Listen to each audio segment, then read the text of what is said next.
You think she didn't say a word because she was broken? No. You mistake silence for surrender. The hurricane is silent right before it rips the roof off the world. Welcome back to the channel. Today we have a story that redefines the revenge narrative. It starts with a signature on a divorce decree and ends with an empire crumbling, not with a scream, but with a whisper.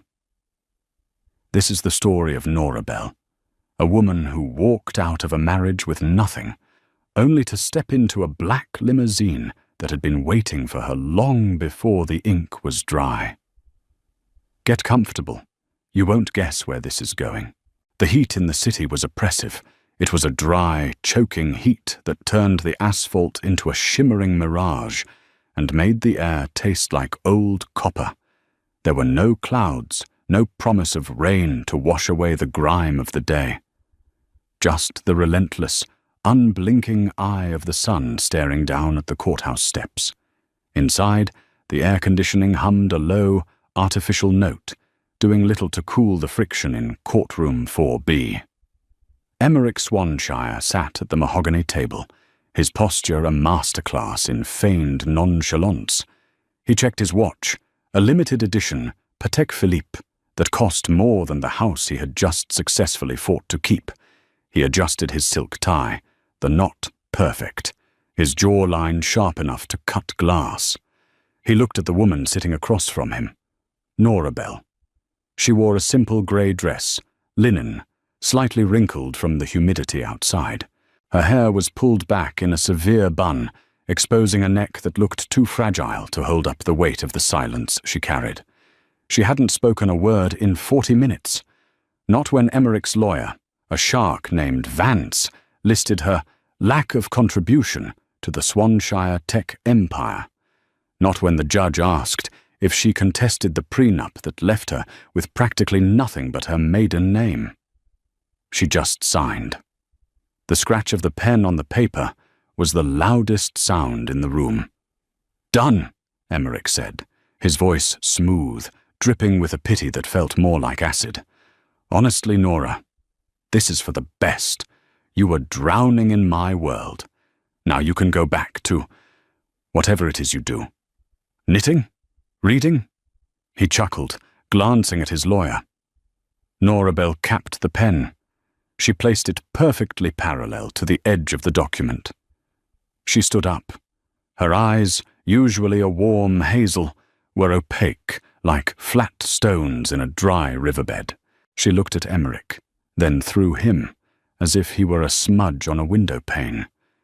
She turned and walked out. "Not even a goodbye?" Emmerich called after her, a flicker of annoyance cracking his veneer. "I'm giving you a clean break, Nora. Most women would kill for this lack of drama." The heavy oak doors swung shut, swallowing his voice. Emmerich scoffed, gathering his files. "She's in shock," he told Vance. "She'll be calling me in a week, begging for a loan. She has no one. I was her entire existence." Outside, the heat hit Norabel like a physical blow. The city noise, horns, jackhammers, the drone of traffic, rushed in to fill the void of the quiet courtroom. She walked down the concrete stairs, her heels clicking a steady, rhythmic beat. She didn't look back at the imposing stone building. She didn't check her phone. She didn't cry. She reached the curb just as a vehicle turned the corner. It wasn't a taxi. It wasn't an Uber. It was a Rolls-Royce Phantom, elongated, painted a black so deep it seemed to absorb the punishing sunlight. The chrome grille gleamed like the teeth of a predator. It glided to the curb with a ghostly silence that defied its massive engine. Tourists stopped to stare. A few phones came out. In this part of the city, Billionaire rides were rare. Emmerich, stepping out of the courthouse moments later, froze at the top of the stairs. He squinted against the glare. "Who is that?" he muttered. The rear door of the Phantom opened. A driver in a pristine suit stepped out, not to open the door for Norabel. She had already reached for the handle herself, but to intercept a pedestrian who was getting too close. Norabel slid into the dark interior. Through the tinted glass For one brief second, Emmerich thought he saw a silhouette inside. A man. A profile sharp as a hawk's, silver hair catching a stray beam of light. The car didn't idle. It peeled away, merging seamlessly into the chaotic traffic, vanishing like smoke in a wind tunnel. Emmerich stood on the hot concrete, the divorce decree heavy in his hand. A cold shiver ran down his spine, entirely unrelated to the air conditioning he had left behind. "Vance," Emmerich said, his voice tight. "Did you run the background check on her associates again?" "3 times, Mr. Swanshire. She has a library card and a subscription to a botany journal. She's a nobody." Emmerich stared at the empty space where the car had been. Nobodies don't get picked up by ghosts.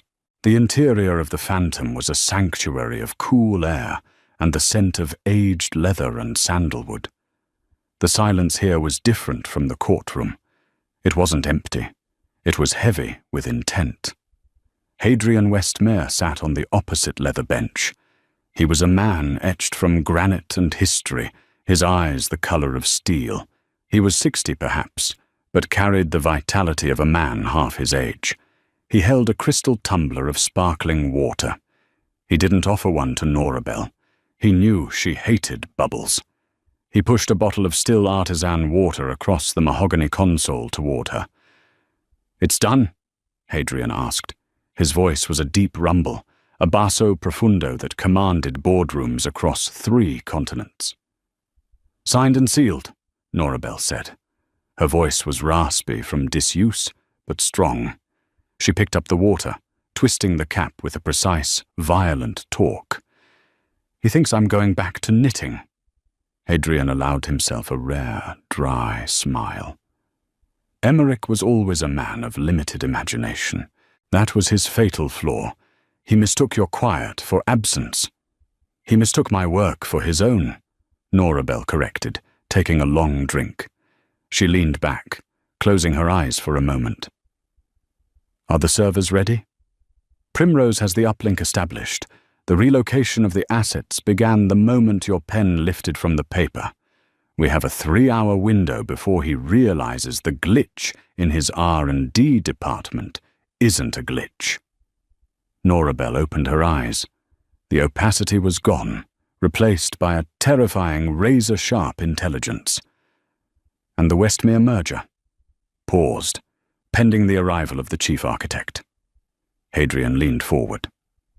"I didn't send the car for a charity case, Norabel. I sent it because my company is currently bleeding $40 million a day trying to solve the algorithmic knot you tied 6 years ago. I need the key." "I am the key," she whispered. This was the secret that had suffocated her marriage. To the world, Norabel was the quiet, decorative wife of Emmerich Swanshire, the tech prodigy. But in the shadows, behind encrypted servers and late-night consulting sessions under the pseudonym The Architect, she was the brain. She had built Emmerich's code. She had designed his flagship AI. And slowly, as his ego grew, he had walled her off, claiming the credit, convincing himself the genius was his, and eventually believing she was a burden. She had let him believe it, until today. "Where are we going?" Norabel asked, looking out the tinted window as the city skyline shifted from government grey to the sleek glass of the financial district. "The Spire," Hadrian said. "Garrick Hollowthorne is making a move. He knows Emmerich is vulnerable now that you're gone, even if he doesn't understand why. Garrick is circling. If we don't secure the patent for Project Ether tonight, Hollowthorne buys Emmerich out by Friday, and your life's work becomes a weapon for the military-industrial complex." Norabel's hands clenched. "Project Ether is for communication. It's for disaster relief. It's not a weapon." "It is whatever the highest bidder says it is," Hadrian countered gently. "Unless you claim it." The car turned up a private ramp, descending into the belly of a skyscraper that pierced the clouds. The doors opened, and security teams nodded as Hadrian stepped out. Norabel followed. She wasn't wearing the mask of the submissive wife anymore. Her stride matched Hadrian's. They entered a private elevator. As the numbers climbed, 40, 50, 80, Hadrian handed her a tablet. Your new identity is established. The funds from your independent consulting over the years have been unfrozen.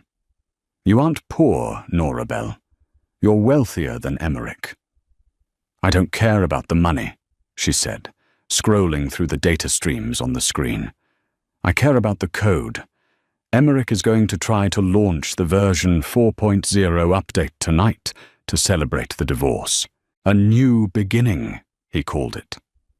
And I removed the syntax bridge for the neural network this morning, she said, a small, dangerous smile touching her lips. When he hits execute, the entire system is going to ask for a password that only exists in my head.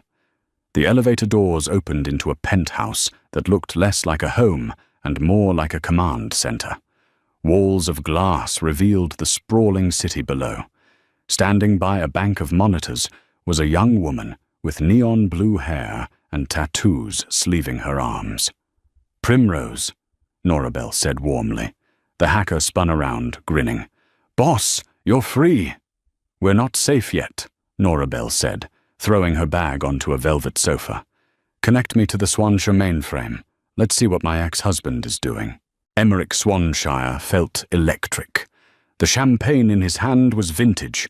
The view from his office was commanding, and the dead weight of his marriage was finally gone. He stood in the center of the war room, his company's main development hub. To liberation, he shouted. A dozen sycophants raised their glasses. Among them was Auriella, a stunning woman with ambition that matched his own. She had been his consultant for the past 6 months, a relationship that had overlapped significantly with the end of his marriage. You did it, Em, Auriella purred, draped in red silk. Now show us the future. Launch 4.0. The investors are watching. Emmerich walked to the central console. A massive screen dominated the wall, displaying the Swanshire logo.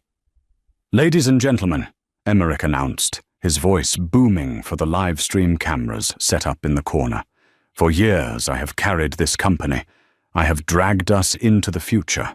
Today, unburdened by the past, I give you the Neural Link 4.0. He pressed the biometric scanner. The room held its breath. The screen flashed green, then blue. Then it went black. A single line of white text appeared in the center of the darkness. Error. Architect not found. The room went silent. Nervous laughter rippled through the crowd. Just a glitch, Emmerich said, his smile tight. Restarting the sequence. He tried again. Error. Architect not found. System lockdown initiated. Assets frozen. What is this? Auriella hissed, stepping closer. Emmerich, fix it. I don't know, Emmerich stammered. He typed furiously. It's asking for a bypass key. There shouldn't be a key. I wrote this code. But he hadn't. Deep down, in the repressed corners of his memory, he knew he hadn't written the core kernel. He had sat on the couch drinking scotch, while Norabel sat on the floor with her laptop, muttering about syntax bridges and neural pathways.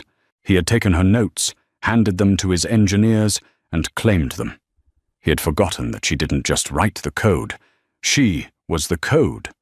Call it, Emmerich screamed, the veins in his neck bulging. Get the engineers in here. His lead engineer, a frantic man named Silas, ran up with a tablet. Sir, we're locked out. It's not just the update. It's the bank accounts, the operational funds. The system thinks we're intruders. It's rerouting control to an external IP. Trace it! I can't! It's bouncing through a dozen satellites. Wait, it's pinging a location in the financial district, the Westmere Spire. Emmerich froze. The name hit him like a physical slap. Westmere. Hadrian Westmere. The billionaire rival who had been trying to buy him out for years. Then, the image of the black car flashed in his mind, the silver-haired silhouette. "No," Emmerich whispered. "That's impossible. She doesn't know him." "Who?" Oriella demanded. "Nora Bell." Oriella laughed, a harsh, barking sound. "Your mouse of a wife? Emmerich, get a grip. She's probably crying in a motel room." Just then, the massive screen behind them flickered. The error message vanished. It was replaced by a live video feed. It wasn't a motel room. It was a room of glass and steel, high above the city. In the center of the frame sat Nora Bell. She had let her hair down. It cascaded over her shoulders in waves. She wasn't wearing the grey dress anymore. She was wearing a tailored black blazer, sharp and intimidating. Next to her stood Hadrian Westmore. The entire party in Emmerich's office gasped. Nora Bell looked directly into the camera lens, and Emmerich felt like she was staring into his soul. "Hello, Emmerich," she said. Her voice was amplified through the war room speakers, clear and commanding. "I forgot to mention one thing in the settlement." Emmerich stared at the screen, his mouth opening and closing. "Nora, what are you doing? How are you with him?" "You kept the house," Nora Bell said calmly. "You kept the cars. You kept the name. But you forgot who built the foundation." She leaned forward, her eyes cold fire. "I'm taking my mind back, Emmerich, and I'm taking the company with it." The screen went black. In the silence that followed, the only sound was the shattering of a champagne glass Oriella dropped onto the marble floor. The jagged shards reflected the panicked faces of the board members. Emmerich grabbed the console, his knuckles white. "Get my car," he snarled. "We're going to the Spire." "You can't just walk in there," Oriella warned. "She's my wife." "Ex-wife," Vance the lawyer corrected quietly from the corner. "And if she's with Westmere, she's out of your league." Emmerich ignored him, storming out of the room. But as he reached the elevator, his phone buzzed. An unknown number. He answered. "Mr. Swanshire." A voice slithered through the receiver. It sounded like gravel grinding on velvet. "This is Garrick Hollowthorne. I believe we have a mutual problem. And her name is Nora Bell." The office of Garrick Hollowthorne was a study in suffocation. If the Westmere Spire was a monument to air and light, the Hollowthorne estate was a shrine to earth and shadow. The walls were lined with dark, oil-rubbed walnut that seemed to absorb the dim light of the room. Heavy velvet curtains, the color of dried blood, were drawn tight against the afternoon sun, and the only illumination came from a fireplace that roared with unnecessary violence, despite the summer heat baking the city outside. Emmerich Swanshire sat in a leather wingback chair that was positioned slightly lower than the one across from him, a classic, petty psychological trick that Garrick used to make his guests feel physically smaller. Emmerich hated it. He hated the smell of the room, a cloying mixture of expensive brandy, old paper, and the stale smoke of imported cigars. It smelled like power that had curdled. "You lost her," Garrick said. He didn't ask. He stated it with the finality of a judge reading a death sentence. He was standing by a crystal decanter, pouring amber liquid into 2 snifters. Garrick was a man who looked like he had been carved from driftwood, jagged, weathered, and hard. "I didn't lose her," Emmerich snapped, his ego bruising under Garrick's gaze. He shifted in the low chair, trying to sit up straighter. "She deceived me. She was funneling data to Westmere. It's corporate espionage, plain and simple. I'll have her in handcuffs by the end of the week." "Is it espionage?" Garrick walked over, handing Emmerich the glass. His fingers were long and cold. "Or is it that you never bothered to secure the intellectual property because you assumed she was too stupid to leave you?" Emmerich took the glass, his hand trembling slightly. He drank the brandy in one burning gulp, desperate for the grounding heat of the alcohol. She's with Westmere now. She locked down my systems. I can't access the neural net. My investors are calling every 5 minutes. The stock has dropped 12% since the live stream. I need a solution, Garrick. Not a lecture. Westmere is a romantic, Garrick mused, ignoring Emmerich's panic. He began to pace before the fire, his shadow stretching long and distorted across the Persian rug. He believes in legacy, honor. He wants Norabel because he respects her mind. That makes him weak. He sees people as investments to be nurtured. I see them as resources to be mined. "And what do you want?" Emmerich asked, watching the older man. Garrick stopped. He turned, the firelight catching the predatory gleam in his eyes. "I don't care about honor. I care about domination. Westmere controls the logistics of this city, the shipping, the grid, the infrastructure. If he gets your neural network tech, Norabel's tech, he controls the flow of information. He becomes the brain and the body. He becomes untouchable." Garrick slammed his hand on the heavy oak desk, the sound like a gunshot in the quiet room. "We cannot let them merge Project Ether with Westmere's infrastructure. If they do, they'll render both of our companies obsolete by Christmas." Emmerich felt a cold sweat prickling his back. "So, what's the plan?" "I can't sue her. The prenup was ironclad, but it didn't cover intellectual property created before the marriage properly. Vance messed up. He thought she was a housewife." "Forget the lawyers," Garrick sneered, dismissing the legal system with a wave of his hand. "Lawyers are for people who play by the rules. We destroy the reputation. We destroy the trust. Norabel is brilliant, yes, but she is fragile. She spent years hiding behind you. She fears the spotlight. She fears judgment. We force her into it and we watch her break." Garrick pressed a discreet button on the underside of his desk. The heavy double doors creaked open, and Oriella walked in. But she looked different. Gone was the devoted girlfriend act she had played for Emmerich, the wide-eyed admiration, the red silk. She wore a sharp, charcoal business suit. Her hair was pinned up efficiently. She didn't look at Emmerich with love. She looked at him with the cold assessment of an auditor. She nodded to Garrick with familiarity. Emmerich looked between them, the realization dawning slowly, painfully.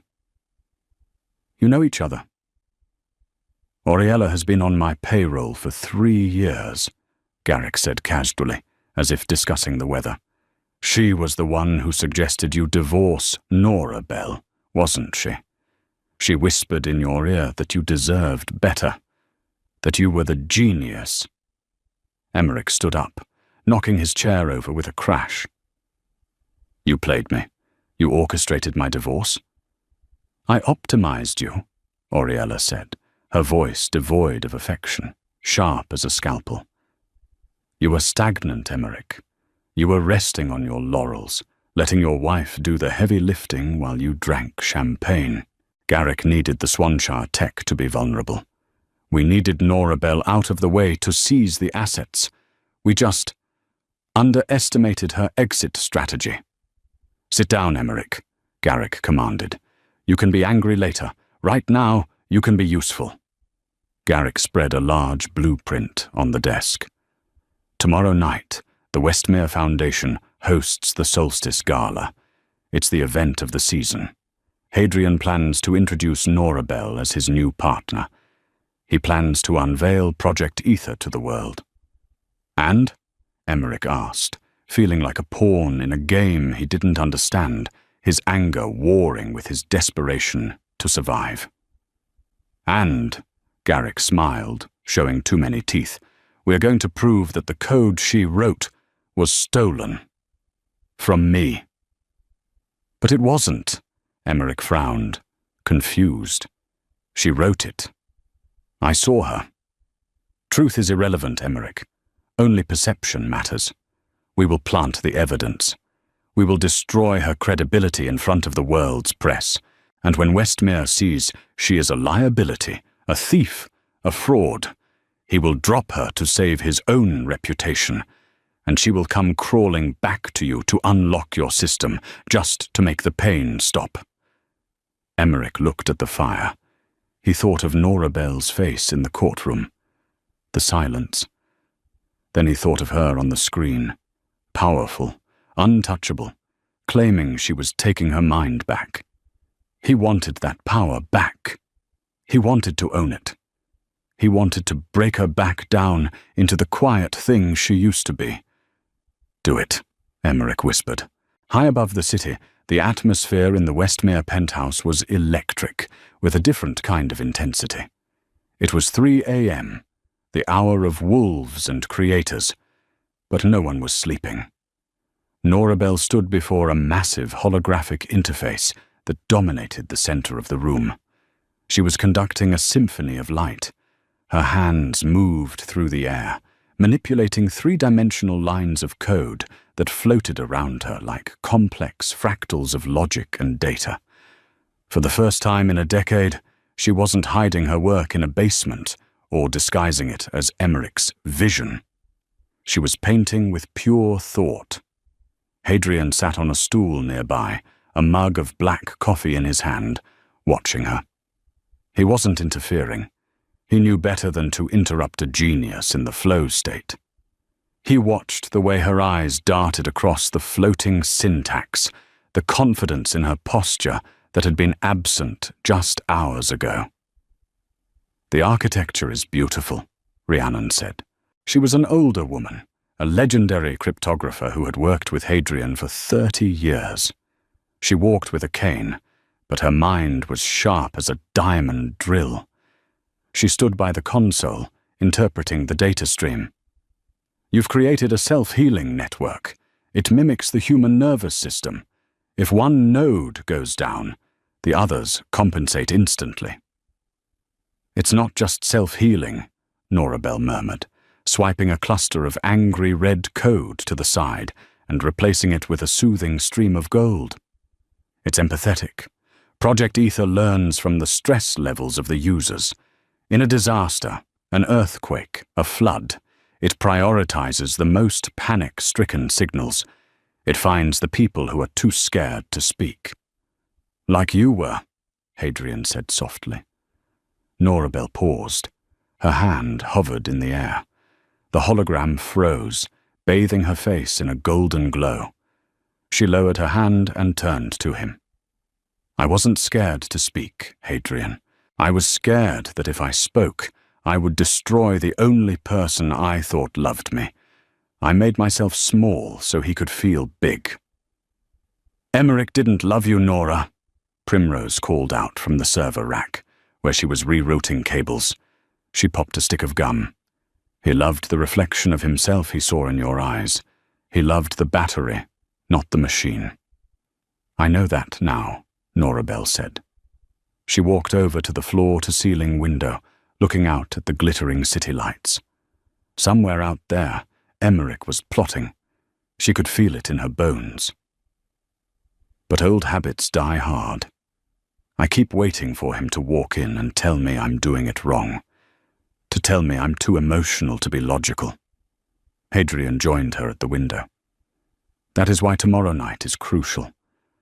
You aren't just revealing the technology. You are revealing yourself. The world needs to see the face behind the mind. You have to claim your name." "I'm not a public figure," Norabel admitted, her voice trembling slightly. She hugged her arms around herself. "I'm a ghost. I've spent 10 years in the background. What if I freeze?" "Ghosts haunt," Hadrian said, placing a reassuring hand on her shoulder. "You are here to live. You have to be ready. Garrick Hollowthorne isn't going to sit this out. He's going to come for you. He's a man who fears nothing except losing control." "Let him come," Rhiannon said, tapping her cane against the floor. "We have something he doesn't." "What's that?" Norabel asked. "We have the truth," Rhiannon smiled, a wicked glint in her eye. "And we have the receipts. Every line of code you wrote has a timestamp in the metadata that predates Emmerich's inspiration, by months. Norabel looked back at the hologram. The code glowed with a warm, golden light. It was undeniable proof of her skill. It was her fingerprint, etched in digital stone. "Primrose," Norabel commanded, her voice gaining strength, the tremble vanishing. "Lock down the kernel. Encrypt it with my biometric signature. If anyone, Emmerich, Garrick, the NSA, tries to tamper with Arthur, I want the system to scream so loud the whole internet hears it." "On it, boss," Primrose grinned, typing furiously. "Setting the alarm to apocalypse." Norabel turned back to Hadrian. "I need a dress. Not something quiet, not something grey. I'm done fading away." Hadrian smiled, his eyes crinkling. "I took the liberty of calling a tailor in Milan. The dress is already here." "It's not a dress, Norabel. It's a declaration of war." The Solstice Gala was the event of the season, a sprawling display of wealth and influence held at the Metropolitan Museum. The Great Hall was transformed into a glittering palace of light and excess. The city's elite, politicians, tech moguls, celebrities, and socialites drifted through the halls, clutching crystal champagne flutes and whispering rumors. The biggest rumor, the one buzzing on every pair of lips, was about Hadrian Westmere's mystery partner. Emmerich arrived with Oriella on his arm. He looked impeccable in a tuxedo, but his eyes were darting around nervously, sweat beading on his upper lip. Oriella was a vision in blood-red velvet, her smile predatory, her hand gripping Emmerich's arm tight enough to leave bruises. Garrick Hollowthorne arrived separately, moving through the crowd like a dark current, shaking hands and planting seeds of doubt with a whisper here, a chuckle there. "Have you heard?" Garrick whispered to a prominent senator near the ice sculpture. "Westmere is desperate. He's bleeding money. He's bringing in a fraud to bolster his stock price." "Is that so?" the senator asked, intrigued. "Stolen tech." Garrick nodded gravely, swirling his whiskey. "My sources say the woman he's parading tonight is an intellectual thief, a corporate spy who slept her way into Swansea Tech and stole the keys on her way out." The whispers spread like wildfire. By the time the lights dimmed for the main presentation, the room was thick with skepticism. The air felt heavy, charged with the anticipation of a public execution. Emmerich stood near the stage, his heart hammering against his ribs. He touched the inside pocket of his jacket, where a silver flash drive rested. It contained the falsified logs Oriella had fabricated, logs that proved Norabel stole the code from Hollowthorne Industries 3 years ago. "Ladies and gentlemen," a voice boomed over the speakers. Hadrian Westmere walked onto the stage. The applause was polite, but restrained. The audience was waiting for the other shoe to drop. "Tonight," Hadrian began, his voice echoing through the great hall, commanding absolute silence. "We stop looking at the ground and start looking at the horizon. I have spent my life building infrastructure, roads, bridges, cables, but the future isn't concrete, it's connection." He gestured to the massive velvet curtain behind him. "I present to you the architect of that future, the creator of Project Ether, Norabel." The curtain rose. Norabel stepped forward. The room went silent. She wasn't wearing grey.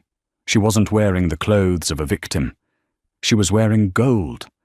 The dress was structured, metallic, a mesh of golden fabric that looked less like clothing and more like armor forged from light. It caught every beam in the room, reflecting it back with blinding intensity. Her hair was slicked back, her face exposed, her makeup sharp and fierce. She didn't look down. She didn't shrink. She walked to the microphone, her heels clicking with the precision of a ticking clock. "For 10 years, Norabel spoke, her voice steady, amplified to fill the cavernous space. I was a voice in an empty room. I built worlds that bore another man's name. I let my silence be interpreted as weakness. She looked directly at Emmerich in the front row. He flinched, physically recoiling from the intensity of her gaze. But silence, she continued, is not emptiness. It is potential energy, and tonight the potential becomes kinetic. She raised her hand. The massive screen behind her lit up. The ether interface appeared, a living, breathing map of the world's data, glowing with golden veins that pulsed with a heartbeat. "This is ether," she said. "It cannot be bought. It cannot be weaponized. It detects distress before it happens. It connects the disconnected, and it is open source." The crowd gasped. A ripple of shock went through the room. "Open source?" Garrick hissed from the shadows, his face twisting. "She's giving it away?" "If it's open source," Norabel said, smiling for the first time, a smile of pure victory, "it belongs to everyone, which means it cannot be stolen, it cannot be hoarded." She had undercut Garrick's entire plan. If the tech was free, the accusation of theft was meaningless.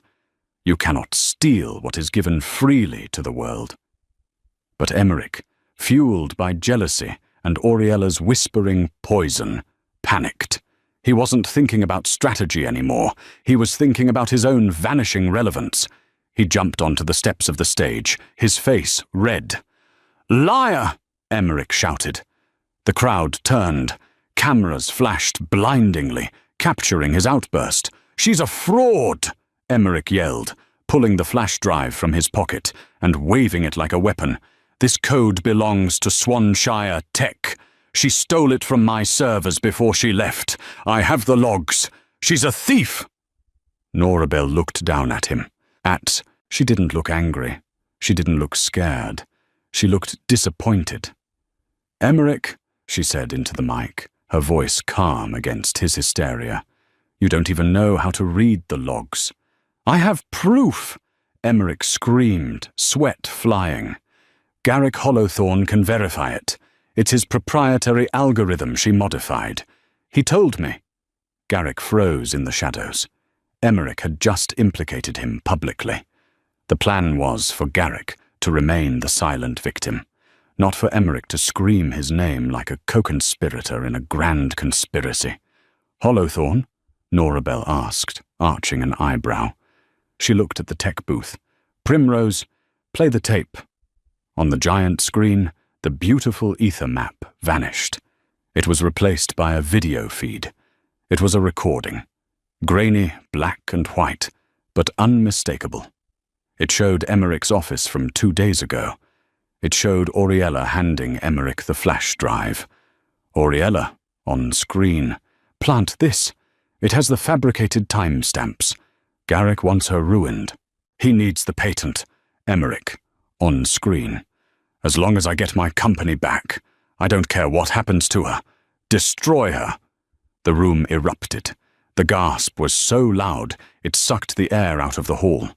Emmerich stood frozen on the stairs, the flash drive in his hand, feeling suddenly like a live grenade. He looked at Auriella. She was already backing away, vanishing into the crowd, abandoning the sinking ship. He looked at Garrick, who was glaring at him with pure, unadulterated hatred. Then he looked at Norabel. She stood high above him, bathed in gold light, a titan looking down at a bug. She hadn't screamed. She hadn't fought dirty. She had just let the truth speak.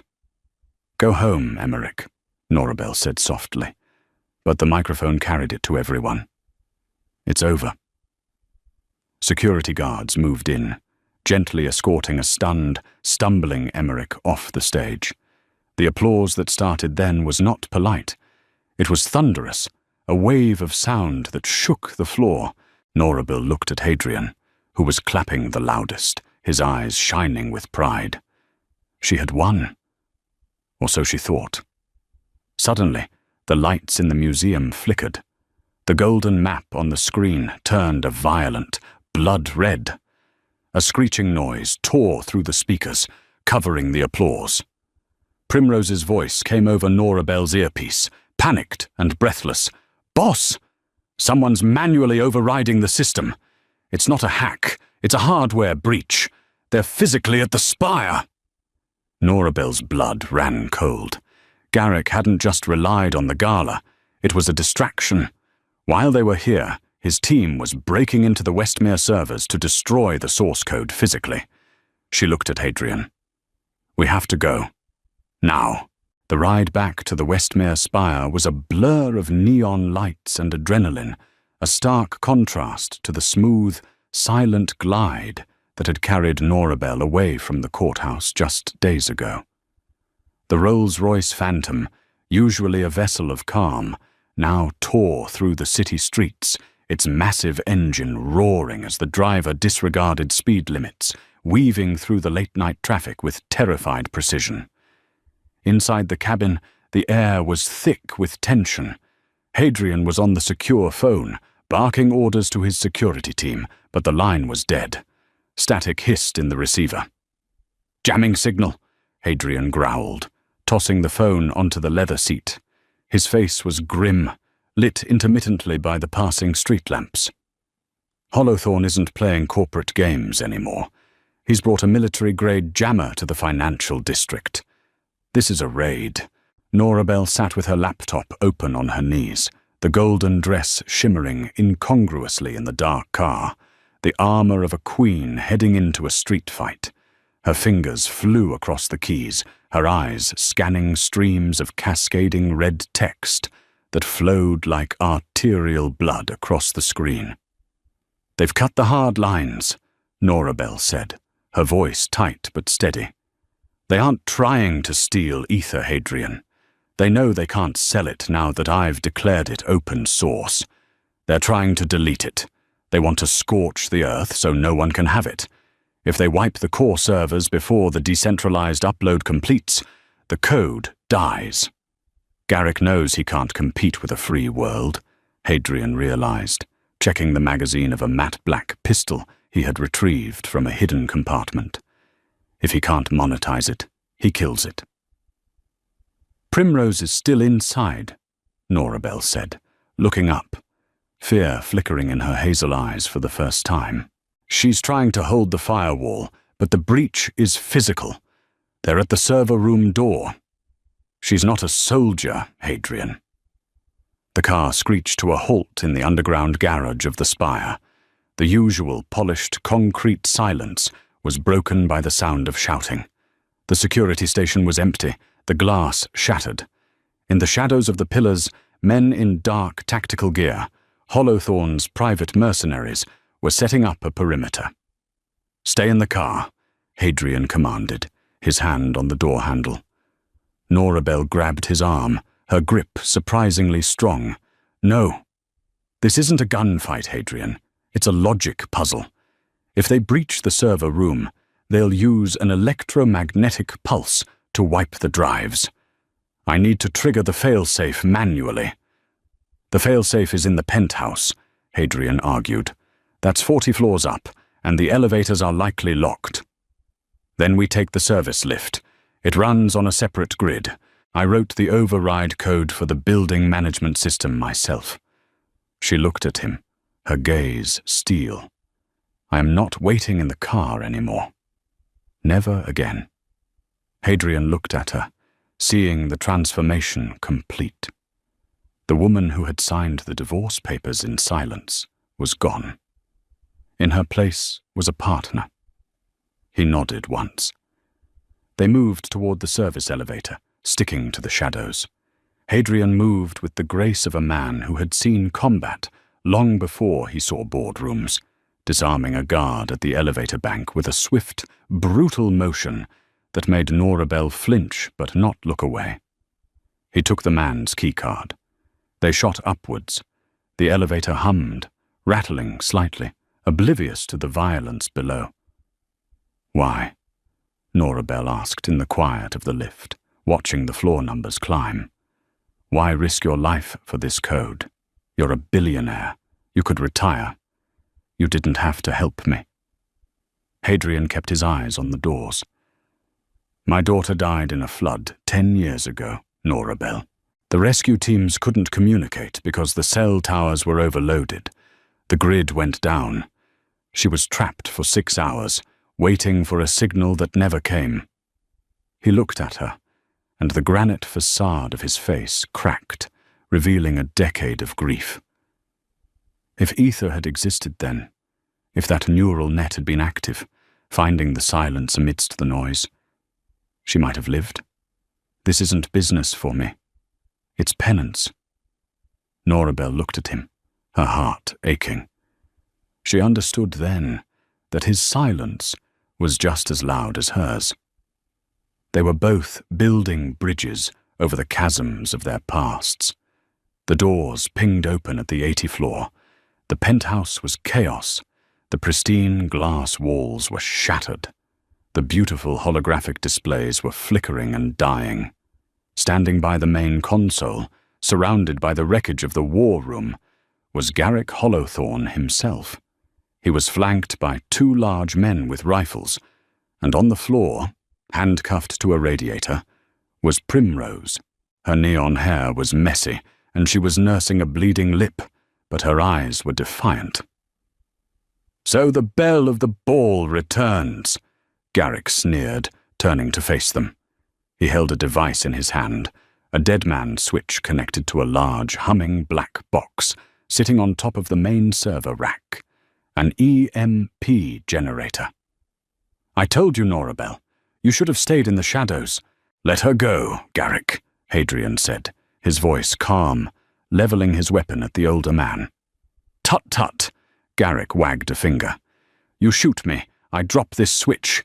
The EMP goes off. Ether is dust, along with every financial record in this building. You'll be destitute, Westmere, a king of nothing." Norabel stepped forward, her hands raised, the golden dress rustling softly. "It's me you want, Garrick. Let them go. I'll unlock the system. I'll stop the open source upload. I'll transfer the IP to Hollowthorne Industries." "Nora, no!" Primrose shouted, struggling against the cuffs. "Don't give it to him." Garrick laughed, a dry, triumphant sound. "The dutiful wife returns, always willing to compromise to keep the peace. Come here, then. Type it in. Transfer ownership." He gestured to the main keyboard. Norabel walked slowly toward the console. The heat radiating from the servers was intense. She could feel Garrick breathing down her neck, smelling of stale cigar smoke and desperation. She looked at the screen. It was locked down, the cursor blinking, awaiting the architect's command. She placed her hands on the keys. They were cool to the touch. "Do it," Garrick hissed. "Sign it over." Norabel closed her eyes for a split second. She thought of the silence of the courtroom. She thought of Emmerich's dismissive laugh. She thought of Hadrian's daughter waiting in the dark. She thought of the millions of voices that went unheard every day because the systems of the world were built for profit, not connection. She opened her eyes. They were cold, clear, and absolutely terrifying. "You misunderstood something about me, Garrick," she said softly. "What?" "I said silence isn't emptiness." She typed rapidly, her fingers a blur. "It's a weapon." She didn't type the transfer code. She didn't type the shutdown command. She typed a sequence she had memorized years ago, a sequence she had buried deep inside the very heart of the code, a dormant protocol waiting for a heartbeat. "Execute. Protocol Echo." "What did you do?" Garrick yelled, seeing the screens turn blinding white instead of the green of a transfer. "What is that?" "I didn't give you the code," Norabel said, stepping back as the servers began to whine with a high-pitched frequency. "I broadcasted it." Suddenly, every screen in the room, the shattered monitors, the tablets on the floor, even the phone in Garrick's pocket, lit up with the golden veins of ether. Norabel had used the ether infrastructure to push the code not to a cloud server, but to every device in range. She had decentralized the entire network instantly. The code now lived on millions of phones, laptops, smartwatches, and tablets across the city. It was leaping from device to device via Bluetooth and Wi-Fi, a benign virus of liberation. "It's gone," Norabel smiled, the wind from the shattered window catching her hair. "It's everywhere. It's on the internet. It's on your mercenaries' phones. You can't kill it unless you destroy the entire internet. You can't wipe it unless you wipe the world." Garrick stared at the screen in horror. The EMP was useless now. Blowing the server room would be like trying to dry up the ocean with a spoon. The water was already in the rain. You fool!" Garrick screamed, his face turning purple. "You gave away billions. You destroyed the asset." "I bought freedom," Norabel corrected. In the distraction of Garrick's collapse, Hadrian moved. He holstered his weapon and tackled Garrick, knocking the detonator away before it could trigger. The two mercenaries raised their rifles, but a deafening, oscillating noise filled the room. Rhiannon had arrived from the panic room, wielding a sonic cannon prototype, another one of Westmere's toys she had been saving. The mercenaries dropped to their knees, clutching their ears, incapacitated by the sound. Security teams swarmed the room a moment later, securing the perimeter. Garrick was pinned to the floor, his face pressed against the glass, forced to look out at the city. It was beautiful. The skyline was lighting up, not just with electric lights, but with the digital handshake of ether. Norabel went to Primrose, unhooking her cuffs. "Are you okay?" Primrose wiped the blood from her lip, looked at the chaos and grinned. "That was the most metal thing I have ever seen. You literally bricked his ambition." Norabel stood up and looked at Hadrian. He was straightening his suit, breathing hard, looking at the screens that showed the code propagating globally. "We lost the proprietary rights," she said, watching the potential fortune evaporate into the public domain. Hadrian looked at her, and then at the photo of his daughter on his desk. "We saved the world, Norabel. I think it's a fair trade." 3 months later. The morning sun hit the pavement of the city, but this time the heat didn't feel oppressive. It felt warm, promising. The air smelled of autumn leaves and coffee. Norabel sat at an outdoor cafe, a sketchbook in front of her. She wasn't designing code today. She was drawing a garden. The chaos of the last few months had settled into a steady, rhythmic hum of productivity. Westmere Swanshire, now rebranded simply as Ether Systems, was the leading non-profit tech firm in the world. A shadow fell over the table. She didn't flinch. She finished shading a rose petal before looking up. Emmerich stood there. He looked different. The expensive Italian suit was gone, replaced by a generic blazer that didn't quite fit his shoulders. The Patek Philippe was missing from his wrist. The arrogance that used to define his posture had been replaced by a weary resignation. He looked like a man who had woken up from a long, intoxicating dream to find the house empty. "I saw the news," Emmerich said, his voice raspier than she remembered. "You're the CEO." "Co-CEO," Norabel corrected gently. "Hadrian focuses on the hardware. I run the logic. It's a balance."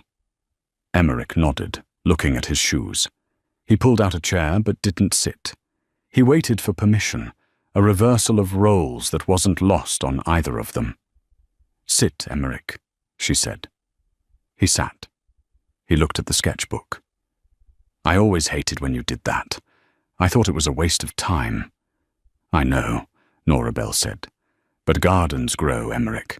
Code just exists. I needed to make something that grows." "I lost everything, Nora," he said, the confession tumbling out. "The company, the house, Auriella. She turned state's witness against me to save herself from the fraud charges. Garrick is in prison. I'm looking at probation and bankruptcy."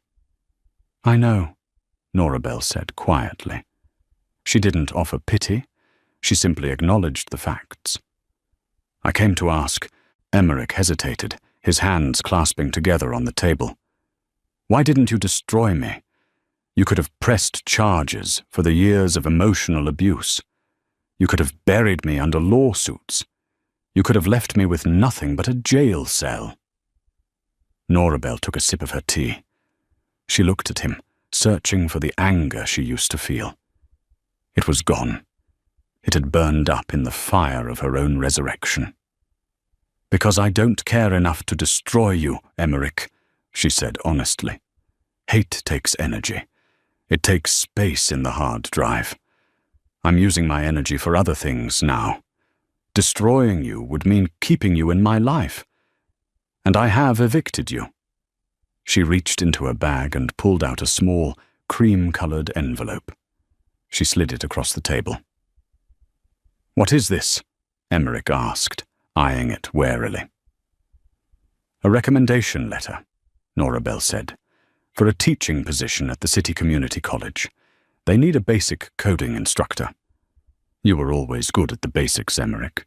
It's the complex stuff, the human stuff you couldn't handle." Emmerich stared at the envelope. It was charity, yes, but it was also a lifeline. It was a chance to be useful instead of important. "Why?" he whispered, tears pricking his eyes. "Because everyone deserves a restart," she said, picking up her pen. "Even a glitch like you." Emmerich took the envelope. He looked at her one last time, really looked at her, and saw the woman he had been too blind to appreciate. He saw the strength he had mistaken for weakness. "Goodbye, Norabel." "Goodbye, Emmerich." He walked away, blending into the crowd, a small figure in a big city. Norabel watched him go, then turned back to her drawing. A moment later, the sleek, black Rolls-Royce pulled up to the curb. The window rolled down. Hadrian was in the back, but he wasn't alone. A young girl, maybe 10 years old, was sitting next to him. His niece, whom he had started mentoring in engineering. "Ready, partner?" Hadrian asked, smiling. "We have a meeting with the UN Disaster Relief Committee." Norabel stood up, closing her sketchbook. She looked at the city. It was noisy, chaotic, and messy. But it was hers. She wasn't riding away to escape anymore. She was riding toward something. She got into the car, the door closing with a solid, satisfying thud. "Where to?" the driver asked. Norabel smiled, and for the first time in her life, she didn't look for approval. She didn't wait for permission. She just spoke. "Forward."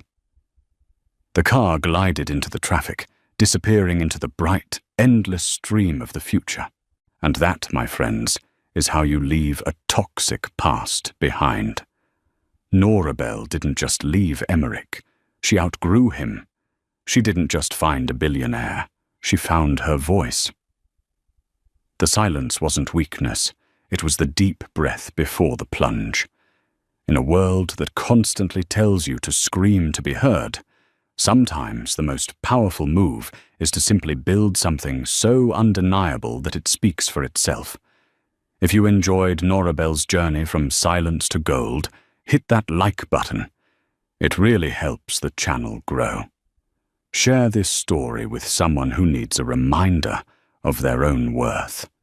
And don't forget to subscribe and ring the bell so you don't miss our next story. Until next time, stay resilient.